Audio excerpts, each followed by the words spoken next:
मै हो प्रधानमन्त्री, फागुन मै हो 21 गतिको प्रधानमन्त्री, निर्वाचन मै हो पछिको प्रधानमन्त्री। को हो त प्रधानमन्त्री? बालेन शाह। हे त्यस्ता मलाई कुरा छोडिदिनुहोस् यता सुन्नु, कुरा नगर्नु है। त्यत्रो जेनजीको तपाईँको चाहिँ नि अन्त्येष्टिसम्ममा तपाईँको नजाने मान्छे नै होइन रहेछन् त नि मान्छेहरू त होइन। अनि त्यस्तो मान्छे प्रधानमन्त्री बन्ने कसले बनाउने? प्रधानमन्त्री नेपालीले बनाउने कि विदेशीले? नेपालीले चाहिँ अर्को साम्पाङलाई बनाउनु खोजेको छ। देशको लागि एउटा जाबर ढुङ्गा पनि नबोक्ने मान्छे प्रधानमन्त्री बन्छु भन्नु सुहाउँछ? बालेन शाहले भनिसक्नुभयो त, म जनताको प्रधानमन्त्री।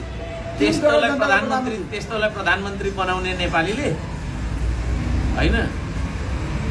एउटा यति एक थोपा तपाईँको पसिना बगाएको छैन देशको लागि होइन। भित्र लुकेर बसेका छ त्यस्ता मान्छेहरू होइन।